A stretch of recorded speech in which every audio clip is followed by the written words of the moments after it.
Hello, everyone. Welcome to another horrific review. Okay, it's late. I'm tired, but it's busy week next week, and this is the only chance I'm going to get to do that. So we are going to talk about Terrifier 3. Art the Clown is set to unleash chaos on the unsuspecting residents of Miles County as they peacefully drift off to sleep on Christmas Eve. So kind of made a decision today. I was like, no, gotta go see this, gotta get it done. Because yeah, it'll be like 2 weeks before I get a chance again. But anyway, I have talked about this movie, the potential for this movie, my concerns, etc., etc. Obviously, it's only out. I'm not going to spoil it, so it's going to be another one of those reviews, if that makes sense, where I'm going to dodge around all the plot points. But let's just say I was pleasantly surprised. Terrifier 2 left a bad taste in my mouth and left me worried that it was going down a certain path. It seems like most of us that had concerns and voiced them, they've got through the ether and have been listened to because this movie has reined it back, and I'm so glad they did. It's still 2 hours long. They could have shaved it off at least 20 minutes, but at the same time, it's not as bad as Terrifier 2. It has better pacing, better editing, and it's a more follow through of a story, if that makes sense. Where with Terrifier 2, you felt like it was a bit disjointed. Where, as you know, we've talked about the whole series from the Ninth Circle onwards, and everything up into Terrifier 2 was like really tight, not a minute wasted, and brought basically brought a new horror character into the genre. So I was glad to see that we are back to what we're used to. Art is the agent of chaos. He's unrelenting. Yes, we're dealing with Sienna and Jonathan, but it's not this strange story where I was worried it was going to be Art was flipping Sienna's father or something stupid like that there. Even though we see her father in a few scenes, they've completely went away from that. So that's good. I'm happy. A strange backstory that they were sort of building in the second one. They've tidied that up. So that's sorted out. And I'm glad for it. Like I said, anything I've said previously about concerns, that's what they were. If I had went that way, I would have been just like not interested. But it hasn't went that way. So what we start off with what we see in the trailer. The sort of Santa sneaking into the house scene. So that's as you see, and it goes how you would expect. Let's be honest. Um there's a scene where he's washing dishes, and it's so funny. After everything happens, he's sitting washing his plate and that and his glass out and stuff, and you're just like, okay. It's that sort of chaotic nature, of Art Decline that we love to see. And it doesn't hold back. Like nothing is safe, nobody's safe in this. And that's what you want. That's what Art Decline has been.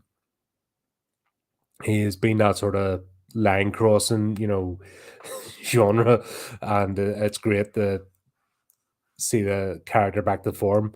I felt like it was kind of shoved a bit to the back in Terrifier 2, so we could hear Sienna's story, where now we're back to normal. Um, we have a flashback to 5 years previous. So this is all set 5 years after the events of Terrifier 2.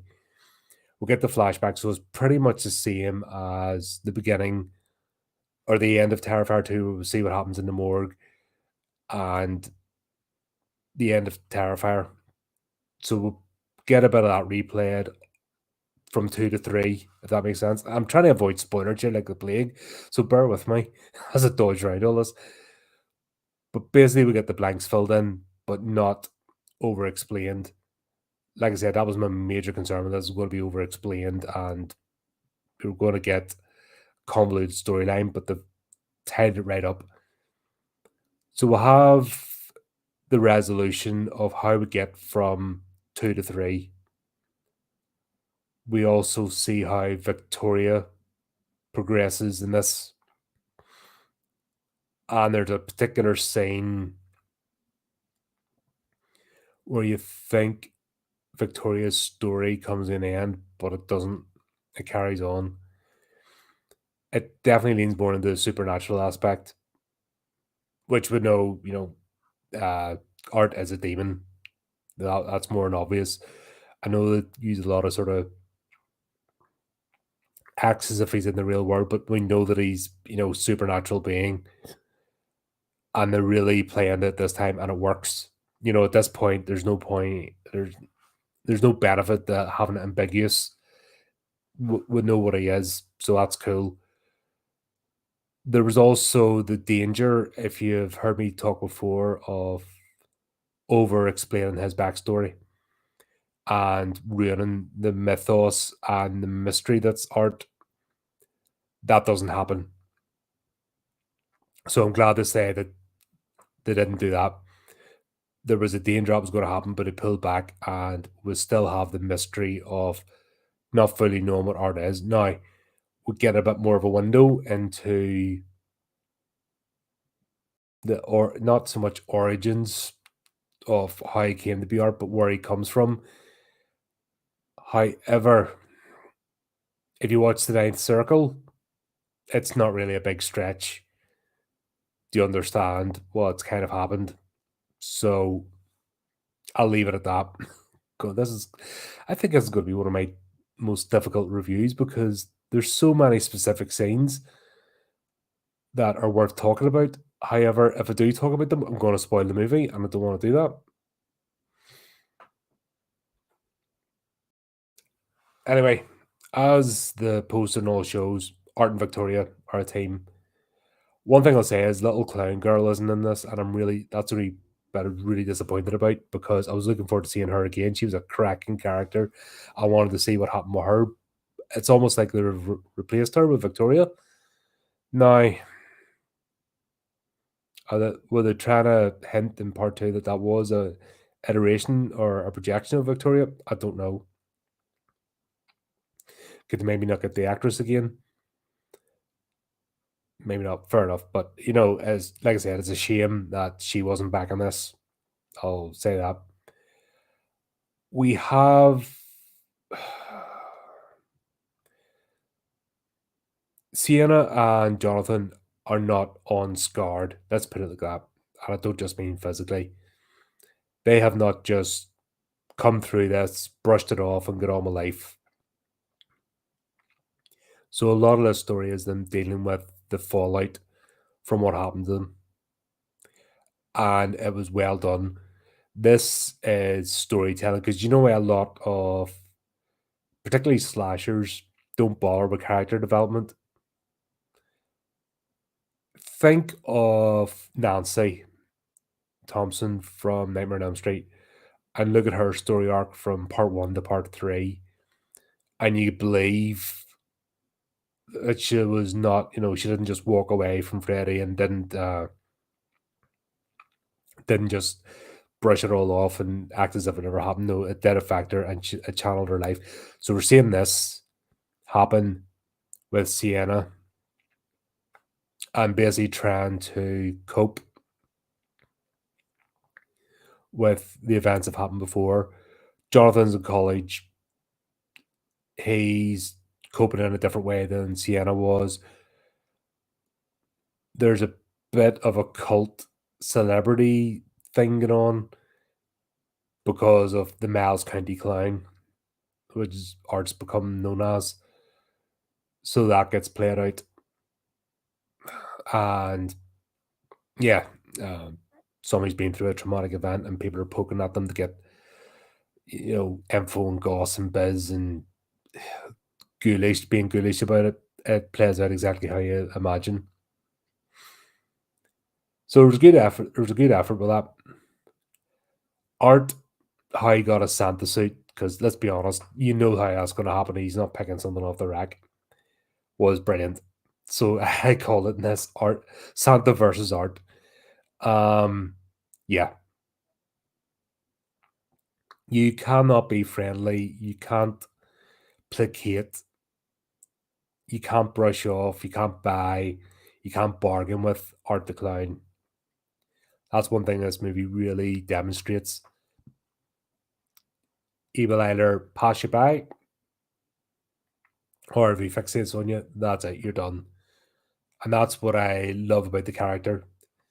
It's that randomness of, you don't even have to walk past him, catch your eye. You can look in a window and see you, or get a notion in its head, and that's it. You're done. You're no if buts or maybes about it.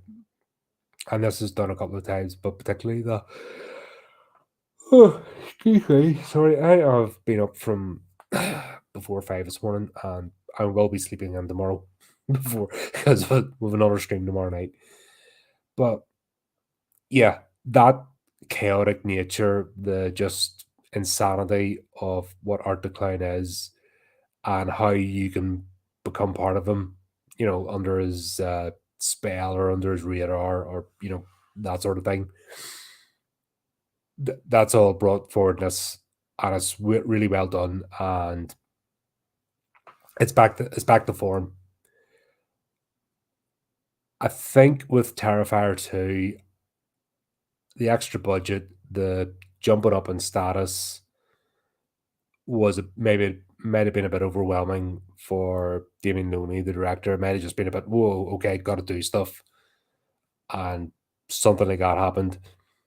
I think after getting over that hurdle, just went back to basics. So when normally, like, third movie in, normally it's like a downward spiral. This seems to be actually seeing I made a Nightmare on Elm Street reference because that's in my head at the moment because it's the 40th anniversary this year, and we're doing a stream, got loads of people on. But you think of a Nightmare on Elm Street, you think of how a Nightmare on Elm Street 2 was a little jarring, and then Nightmare on Elm Street Dream Warriors, went right back to form and how it's going to carry on. This is following the same trajectory. I think that's the best way I can describe it. It's following the same trajectory as Nightmare on Elm Street in terms of how the movies were received. I hope that makes sense. I'm really trying hard not to bloody spoil this. Hey, Chris, man, how are you? I'm tired. I'm trying not to fall asleep in the middle of the stream, but I have to get this done tonight, or else I won't for like a week or something with the flipping schedule. Check out the channel, folks, by the way, the upcoming streams. You'll see what I'm talking about. Like, after this, we'll stream every night for the next week. It's just the way it is. Sienna and Jonathan have a strained relationship in this, and that's played with too. So those two didn't come out stronger for it because they're coping with things in a different way. That it's put a strain in the relationship. So that's played with. This should have come out of Christmas. I don't know why they brought it out of Halloween. This should be out in December. This is a perfect thumb in the eye to all the happy clappy Christmas movies. Obviously, the studios, the distribution just went, nah, it's not happening. But this should have been perfect. This would have been the alternative to every wishy washy guff that comes out at that time of year. But we'll still have it because by Christmas it'll be out in Blu-ray. So there you go. I think we'll see us in one of the teaser trailers, a mall scene where he's at Santa's grotto. Without spoiling it, let me just say that was epic. That was just out there. Brilliant. Like, seriously. Absolutely brilliant. I think that was one of the shocking scenes. Just once again, art's art.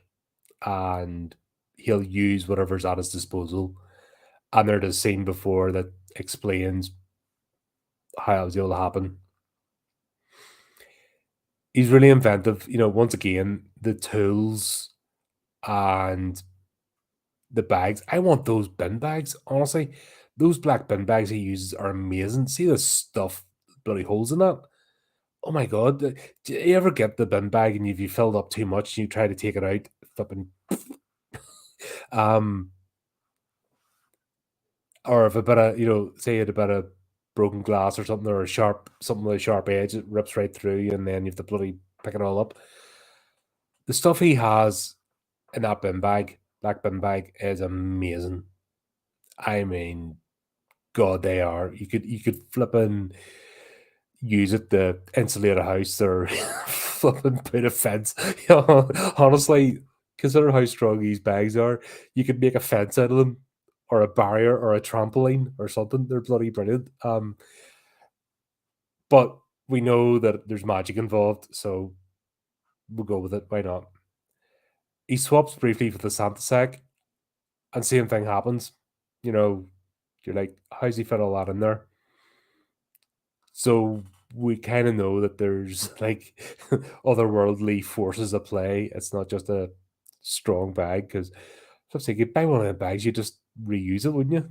But they never need like the everlasting gobstopper, the unbreakable black bag. um, yeah, that's the most amazing thing about this. Even acting with it, uh, that's not a normal plastic bag. They're using for this stuff. It's uh, really well done. But yeah, the once again, the thing that makes art is his inventiveness, and that does not, it ramps up. Like you wouldn't think after, like, despite my complaints about Terrifier 2, some of the kill scenes and the tools he makes to carry out his art were brutal. And this movie doesn't. It takes it up the next level. What I don't get though, the whole, I don't know how much of it's just nonsense or happened, but if people were going to this and throwing up, did you not see the first two? Have you never seen a horror movie before? The violence and the gore in this is cartoon. That's what it's cartoon gore and violence. And you just have to laugh at it because it is ridiculous, but it's bloody well done. That's not disparaging. It's meant to be. It's super intense and gore and its practical effects. I think that's what it is. I think a lot of younger kids have went to see it. And when I'm talking about kids, I'm talking about 30-year-olds. A bunch of 20, 30-year-olds went to see us, and they're just, because they've lived on a diet of CGI shite and digital blood all their lives, and then they're actually encountering a movie that is using old school practical effects, old school gore, old school slime and pus, the mixtures. This is the stuff that we grew up with in the 80s, where you would have your special effects team and they would create, the viscosity of the various liquids and that, and they would mix them, and one would spill out at one, would ooze out at one, and then the other stuff would spill out over the top. We grew up with this stuff and we love it. And this is back to old school horror. And I think what's happened are the younger ones have went to see this, and because they've just lived on a diet of CGI, and then they encounter this, it's been overwhelming. Plus, this on the big screen, boom, and the surround sound is in your face, and it's fantastic. It really is like being back to old school movies, but obviously done in modern times. And yeah, it's invigorating. It shows that can be done. I don't know what the budget for this is, but it's not in the hundreds of millions, and it's blowing movies out of the water that have been made for hundreds of millions. You know, that's the power of creativity. That's the power of imagination. And that's just somebody who loves their craft and wants to make a good movie and wants to entertain you. That's one thing you get from this. Still got it from part two, despite my complaints. You still got the part of I want to entertain you. But like I said, I think there was a few factors that made that the way it was. It was almost a victim of his own success for the crowdfunder. This has really just went back to. I'm not making it too complicated. It's a simple, basic, under, understandable storyline.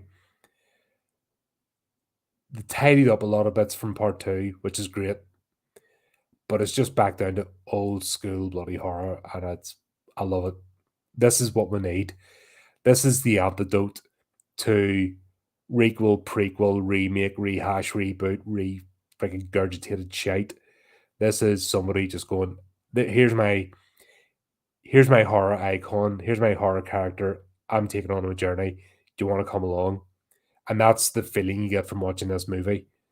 And yeah, I'm all on board.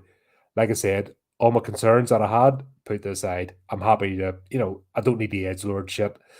I don't need to sit here with arms will look good. Well, me, because I'm not. The things I was concerned about got addressed, and there you go. That's when you know you're dealing with a proper creative. It's went back through the ether.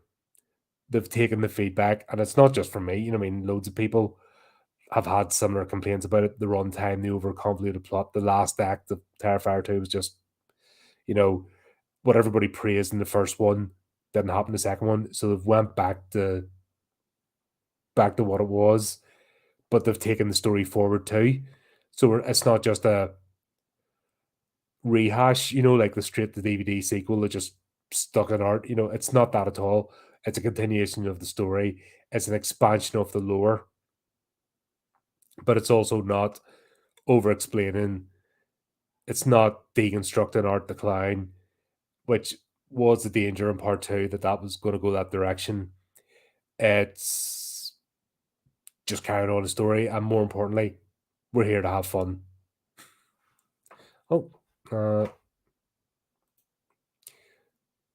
greetings, Vextile. Is that how I do it?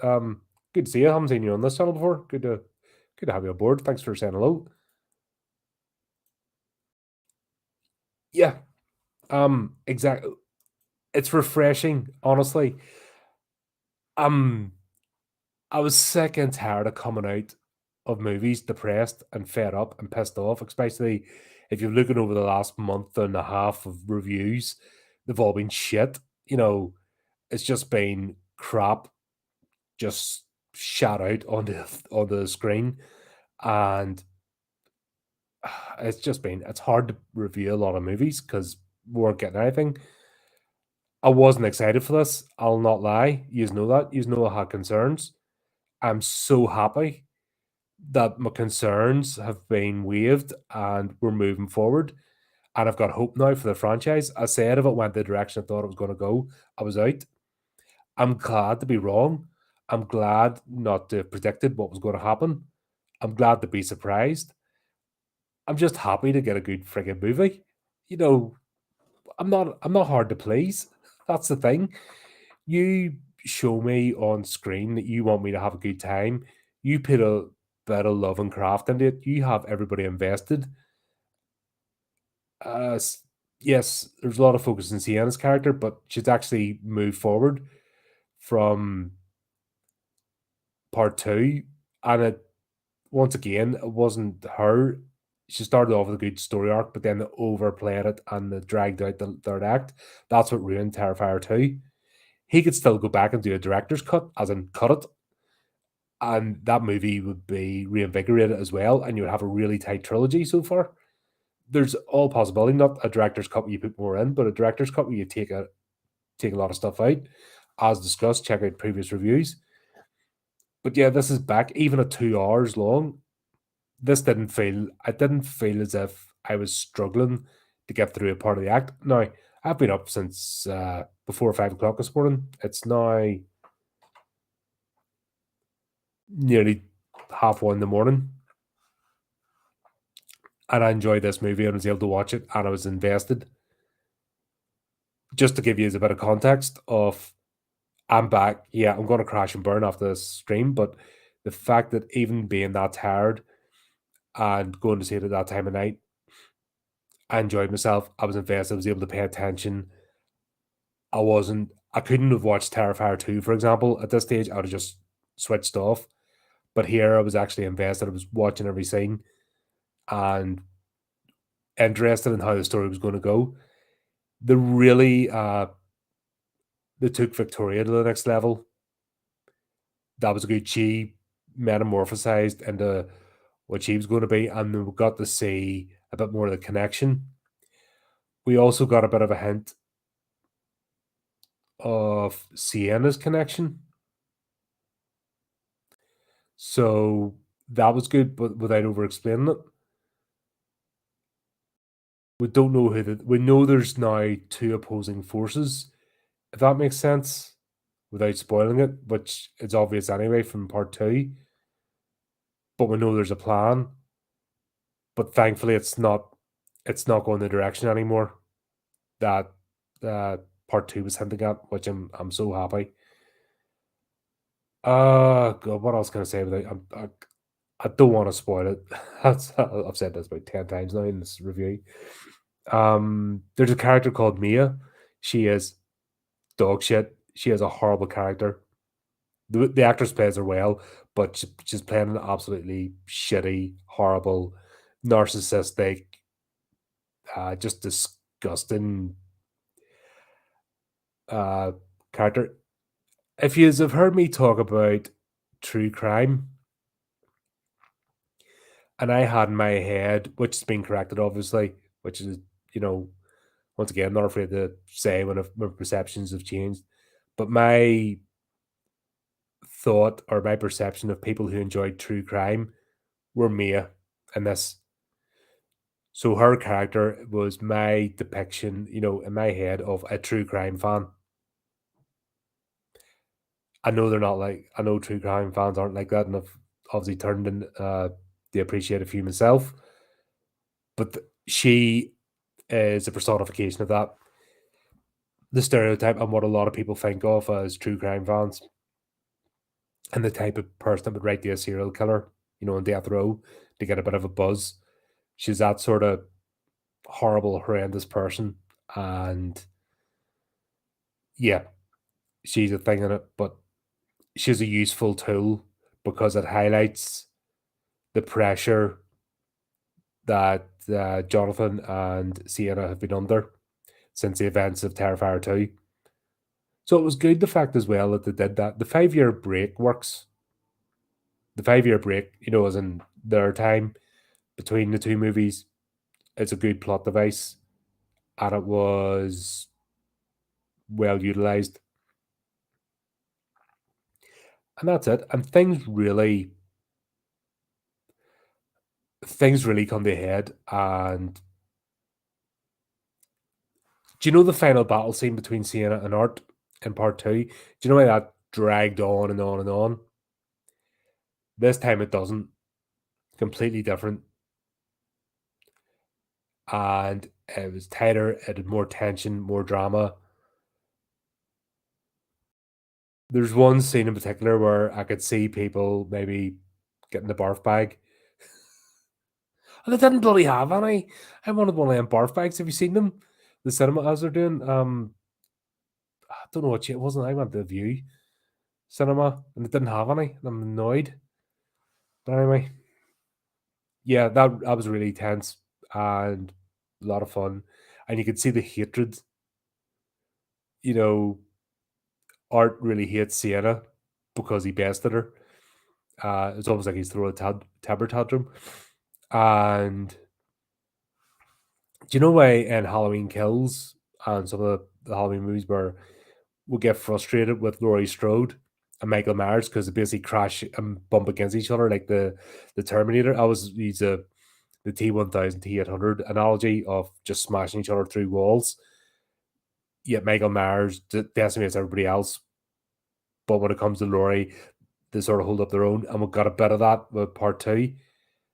That doesn't happen. They tightened that up, and they made it more realistic. And once again, I'm not going to spoil it, but there's a particular scene that makes things make sense. There's more to play. So Sienna is not a girl boss. Her character actually has purpose, and there's reasons why she can do what she can do. and I'll leave it at that. So all in all, fantastic. I had a lot of fun.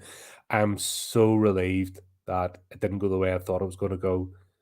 I'm looking forward to part four because that's already been confirmed. If you've checked the channel out, I've covered that in the news article.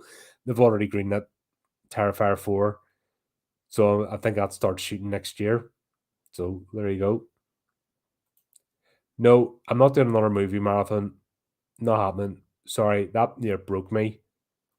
That that was an experiment, and I don't have time now anyway. But yeah, 48 hours. No, if you just want to do it, you bloody do it. It's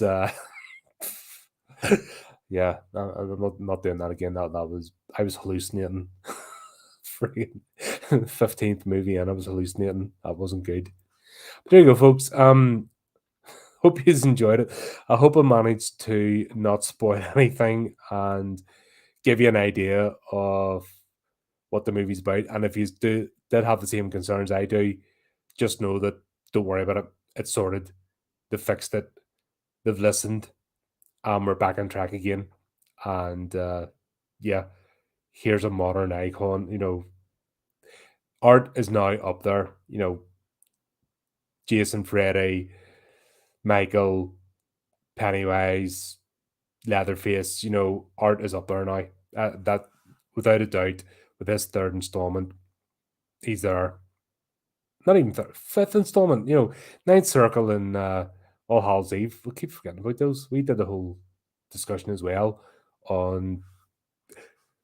There's a few Easter eggs, by the way. As always, with every Terrifier movie or anything involving Art Decline, there are Easter eggs, the previous iterations. So you can check those out as well. Keep an eye out for them. I'll not tell you what they are. And don't cheat. Don't cheat and look up on YouTube for the Easter eggs. Go watch a movie and find them for yourself. And then you get a sense of satisfaction. There you go.